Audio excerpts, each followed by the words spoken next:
नमस्कार। आज हम देख रहे हैं भारत के इतिहास के कुछ वो पल जिन्हें पहला कहा जाता है।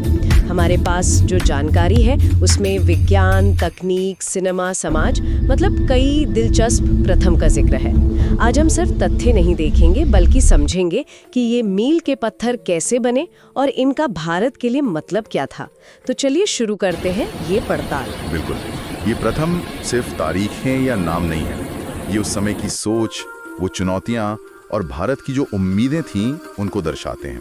और ये देखना दिलचस्प है कि अलग-अलग फील्ड्स में ये नई शुरुआत कैसे हुई और शायद उनका आपस में कोई कनेक्शन भी हो। सही कहा। तो शुरुआत करते हैं परमाणु ऊर्जा और अनुसंधान से। एक नाम आता है अप्सरा। 1956 में भारत का पहला परमाणु रिएक्टर। ये एक रिसर्च रिएक्टर था।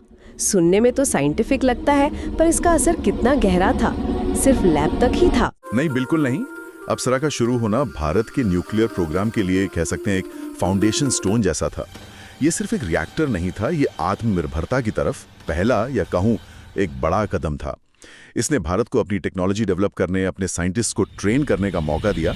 यहीं से वो कैपेबिलिटी बननी शुरू हुई जो आज भारत को एक परमाणु शक्ति बनाती है। अच्छा, मतलब अप्सरा ने एक रास्ता खोला और फिर उसी रास्ते पे आगे चलकर आया तारापुर, पहला परमाणु ऊर्जा स्टेशन। ये अप्सरा से अलग कैसे था और दोनों मिलकर क्या तस्वीर बनाते हैं? हाँ, देखिए, अप्सरा का फोकस था ज्ञान और रिसर्च पर। तारापुर उस ज्ञान का प्रैक्टिकल इस्तेमाल था, मतलब बिजली बनाना। ये भारत के पहले कमर्शियल न्यूक्लियर पावर स्टेशनों में से एक था। लक्ष्य था देश की बढ़ती एनर्जी जरूरतों को पूरा करना। तो कह सकते हैं कि अप्सरा ने नींव रखी और तारापुर ने उस पर बिजली बनाने की इमारत खड़ी करने की शुरुआत की। ये दिखाता है कि कैसे शुरुआती रिसर्च आगे चलकर मतलब बड़े पैमाने पर काम आ सकती है। ये कनेक्शन समझना जरूरी है। अच्छा, अब समुद्र की तरफ देखें तो नौसेना में भी कुछ इम्पोर्टेंट फर्स्ट्स हैं। INS चक्र, पहली परमाणु पनडुब्बी। हालांकि ऐसा सुनने में आया है कि ये लीज पर ली गई थी। हाँ, ये सही है। INS चक्र को उस समय के सोवियत संघ से लीज पर लिया गया था। ये एक तरह से जैसे पानी में उतरने से पहले किनारे पर तैरना सीखना। भले ही पनडुब्बी अपनी नहीं थी, पर इसने इंडियन नेवी को न्यूक्लियर सबमरीन ऑपरेट करने का बहुत कीमती अनुभव दिया। ये भविष्य की तैयारी थी एक तरह से। तो वो अनुभव काम आया होगा जब INS कलवरी आई, जिसे आधुनिक भारतीय नौसेना की पहली पनडुब्बी माना जाता है। निश्चित रूप से। INS कलवरी जो फॉक्सट्रॉट क्लास की थी, वो आज़ादी के बाद शामिल की गई पहली पारंपरिक डीजल इलेक्ट्रिक पनडुब्बी थी। इसने नेवी की अंडर वाटर कैपेबिलिटीज को बढ़ाया और हाँ, चक्र से मिला अनुभव कलवरी जैसी पनडुब्बियों के ऑपरेशन और फिर आगे अपना परमाणु पनडुब्बी बनाने के लक्ष्य में मददगार साबित हुआ होगा। बिल्कुल। और वो लक्ष्य अब हकीकत बन गया है INS विक्रांत के रूप में, पहला स्वदेशी विमानवाहक पोत। ये तो बहुत बड़ी छलांग है। हाँ, इसमें कोई शक नहीं है। INS विक्रांत सिर्फ एक जहाज नहीं है, ये भारत की इंजीनियरिंग क्षमता, उसकी इंडस्ट्रियल ताकत और डिफेंस में आत्मनिर्भर बनने के इरादे का प्रतीक है। इसे बनाना और नेवी में शामिल करना दिखाता है कि भारत अब कितने जटिल और विशाल डिफेंस प्लेटफॉर्म्स खुद डिजाइन और बना सकता है। ये मेक इन इंडिया का एक शानदार उदाहरण है। रक्षा क्षेत्र की बात चल रही है तो मिसाइलों का जिक्र तो करना ही होगा। अग्नि, पहली मीडियम रेंज बैलिस्टिक मिसाइल, और पृथ्वी, पहली स्वदेशी सरफेस टू सरफेस मिसाइल। ये नाम सुनते ही डॉक्टर APJ अब्दुल कलाम और IGMDP प्रोग्राम याद आता है। क्या ये वो टाइम था जब भारत ने दुनिया को अपनी डिफेंस टेक्नोलॉजी दिखाई? बिल्कुल। अग्नि और पृथ्वी मिसाइलें डॉक्टर कलाम के नेतृत्व वाले integrated guided missile development programme यानी IGMDP की शान है।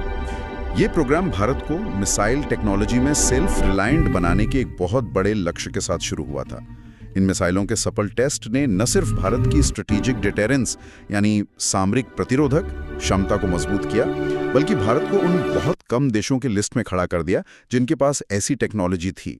टेक्नोलॉजी की बात हो रही है तो दो और प्रथम दिख रहे हैं। एक तो हैदराबाद में आर्मी के लिए पहला इंफॉर्मेशन टेक्नोलॉजी इंस्टीट्यूट AIIT का खुलना, और दूसरा वरुण नाम का पैसेंजर ड्रोन, जिसे भारत का पहला कहा जा रहा है। हालांकि शायद अभी प्रोटोटाइप हो। ये दोनों किस तरफ इशारा कर रहे हैं? AIIT की स्थापना ये दिखाती है कि आज की सेना के लिए सिर्फ हथियार ही नहीं, बल्कि IT और साइबर सिक्योरिटी का ज्ञान कितना जरूरी हो गया है। ये भविष्य के वॉरफेयर की तैयारी है। वहीं वरुण ड्रोन वो सिविल एविएशन की एक उभरती हुई टेक्नोलॉजी का संकेत है। पैसेंजर ड्रोन अभी दुनिया भर में डेवलपमेंट फेज में है। वरुण जैसे प्रयास दिखाते हैं कि भारत भी इस रेस में शामिल होने को तैयार है, भले ही अभी इसे कमर्शियल उड़ानें भरनी बाकी हो। ये फ्यूचर की झलकियां हैं, कह सकते हैं। रक्षा और भविष्य की तकनीक से अब जरा उस चीज की बात करते हैं जो देश को जोड़ती है, कम्युनिकेशन। जानकारी के अनुसार पहला डाकघर 1727 में कोलकाता में खुला। ये तो बहुत पुरानी बात है। हाँ, ये भारत में एक ऑर्गेनाइज्ड पोस्टल सिस्टम की फॉर्मल शुरुआत थी जो कॉलोनियल पीरियड में हुई। इसने धीरे धीरे पूरे देश में चिट्ठियों, दस्तावेजों के आने जाने का एक नेटवर्क बनाया, जो उस जमाने के हिसाब से कम्युनिकेशन रेवोल्यूशन ही था। और फिर आया प्रिंटिंग का दौर। पहला printed newspaper Hicky's Bengal Gazette 1780s में। इसका क्या महत्व था? हिक्कीज गजेट वो भारत में जर्नलिज्म की शुरुआत का सिंबल है। हाँ, ये बात अलग है कि ये अखबार विवादों में रहा और जल्दी बंद भी हो गया, लेकिन इसने पहली बार सरकार से अलग एक आवाज को कागज पर जगह दी। इसने पब्लिक डिबेट और इंफॉर्मेशन फैलाने का एक नया जरिया खोला। कागज से पर्दे की तरफ आते हैं, दूरदर्शन का आना और फिर नेशनल ब्रॉडकास्टिंग की शुरुआत।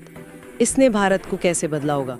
अरे, दूरदर्शन ने तो भारत में मास कम्युनिकेशन का चेहरा ही बदल दिया है। इसने पहली बार करोड़ों भारतीयों को एक साथ एक स्क्रीन पर लाया, चाहे वो कृषि दर्शन हो, चित्रहार हो या फिर राष्ट्रीय समाचार। इसने जानकारी, मनोरंजन और यहाँ तक कि सरकारी योजनाओं को भी घर घर तक पहुँचाया। और फिर वो दिन जब ये दुनिया रंगीन हुई, 15 अगस्त 1982, पहला कलर टीवी ब्रॉडकास्ट। ये तो जरूर बड़ा चेंज रहा होगा। हाँ, टेक्निकली तो ये बहुत बड़ा चेंज था। सोचिए, इंडिपेंडेंस डे की परेड या 1982 के दिल्ली एशियन गेम्स को पहली बार कलर में देखना, कैसा अनुभव रहा होगा। हालांकि ये भी सच है कि कलर टीवी सेट्स आम आदमी तक पहुंचने में थोड़ा टाइम लगा, लेकिन इसने ब्रॉडकास्टिंग की दुनिया में एक नई युग की शुरुआत तो कर ही दी थी। टीवी की बात हो रही है तो हम लोग का जिक्र कैसे ना हो। 1984 में पहला स्पॉन्सर्ड टीवी सोप ओपरा कहा जाता है इसे। हम लोग सिर्फ पहला स्पॉन्सर्ड सीरियल नहीं था, वो एक सोशल और कल्चरल फिनोमिनन था। इसने मिडिल क्लास इंडियन फैमिली की कहानी को इतने अपनेपन से कहा कि लोग उसे फौरन कनेक्ट हो गए। इसने टीवी पर सीरियल्स के एक लंबे दौर की शुरुआत की और ये दिखाया कि टीवी सिर्फ मनोरंजन नहीं, समाज का आईना भी बन सकता है। क्या बात है। अब चलते हैं बड़े पर्दे की तरफ। इंडियन सिनेमा के भी अपने कई फर्स्ट्स हैं। दादा साहेब फाल्के की राजा हरिश्चंद्र 1913, पहली साइलेंट फिल्म, यहीं से सब शुरू हुआ। हाँ, राजा हरिश्चंद्र को भारतीय सिनेमा का गंगोत्री कह सकते हैं। दादा साहेब फाल्के ने इस फिल्म से भारत में फीचर फिल्म बनाने की नींव रखी। सोचिए, बिना आवाज के सिर्फ तस्वीरों से कहानी कहना, ये उस समय कितना क्रांतिकारी रहा होगा। और फिर तस्वीरों को आवाज मिली आलम आरा में 1931, पहली टॉकी फिल्म। इसने सिनेमा को कितना बदल दिया। आलम आरा ने तो जैसे भारतीय सिनेमा में जान डाल दी। डायलॉग्स आए, गाने आए और इंडियन फिल्मों का वो फॉर्मेट बना जिसे हम आज जानते हैं, जिसमें गाने कहानी का एक इम्पॉर्टेंट हिस्सा होते हैं। इसने सिनेमा को सिर्फ देखने की नहीं, सुनने की चीज भी बना दिया। मतलब एक पूरी नई दुनिया खुल गई। आवाज के बाद रंग। सोहराब मोदी की झांसी की रानी को पहली टेक्निकलर फिल्म बताया गया है। टेक्निकलर, क्या खास बात थी इसमें उस समय? की रानी जैसी भव्य हिस्टोरिकल फिल्म को इस तकनीक से बनाना एक बहुत बड़ा और हिम्मत वाला कदम था। इसने इंडियन ऑडियंस को बड़े पर्दे पर रंगों का जादू दिखाया। हालांकि रंगीन फिल्मों के पहले होने के दावे अलग अलग तकनीकों के आधार पर और भी फिल्मों के लिए किए जाते हैं, पर टेक्निकलर का अपना एक अलग महत्व था। और तकनीक आगे बढ़ी। मलयालम फिल्म माय डियर कुट्टी चथन, भारत की पहली 3D फिल्म। इसने तो बच्चों में धूम मचा दी होगी। सिर्फ बच्चों में ही नहीं, बड़ों में भी। माय डियर कुट्टी चथन ने इंडिया में 3D टेक्नोलॉजी को पॉपुलर बना दिया। लोगों ने पहली बार महसूस किया कि कैरेक्टर स्क्रीन से बाहर निकलकर उनके पास आ रहे हैं। सिनेमा देखने के एक्सपीरियंस को एक नया डायमेंशन मिल गया था। सिनेमा से वापस आज की डिजिटल दुनिया में। केरल का इडुक्की जिला, कहा जा रहा है कि ये पहला जिला बना जहां national optical fibre network NOFN के तहत पूरे जिले में हाई स्पीड रूरल ब्रॉडबैंड पहुंचा। ये कितनी बड़ी बात है। ने को जमीन पर उतारने की तरफ एक बहुत अहम कदम था। भारत नेट प्रोजेक्ट, जिसे पहले NOFN कहते थे, उसका लक्ष्य ही यही है कि गांव-गांव तक तेज इंटरनेट पहुंचाकर शहरों और गांवों के बीच का डिजिटल डिवाइड कम किया जाए। इडुक्की का पूरी तरह से कनेक्ट होना इस बात का सबूत था कि ये महत्वाकांक्षी लक्ष्य हासिल किया जा सकता है। हमने तकनीक, रक्षा, संचार, मनोरंजन, इन सब की बात की, अब कुछ अलग तरह के प्रथम देखते हैं। सामाजिक, राजनीतिक। राजनीति में एक जिक्र अक्सर होता है, इंदिरा गांधी, चुनाव हारने वाली पहली भारतीय प्रधानमंत्री।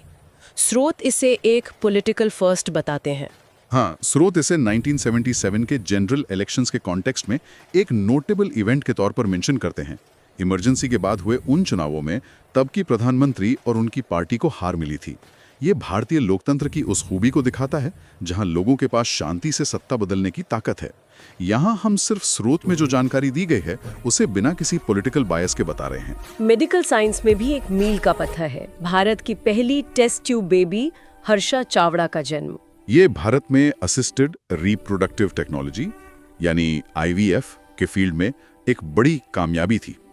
इसने अनगिनत निसंतान कपल्स के लिए उम्मीद की एक नई रोशनी जगाई। ये दिखाता है कि इंडियन डॉक्टर्स और साइंटिस्ट्स मेडिकल फील्ड के लेटेस्ट एरियाज में भी पीछे नहीं थे।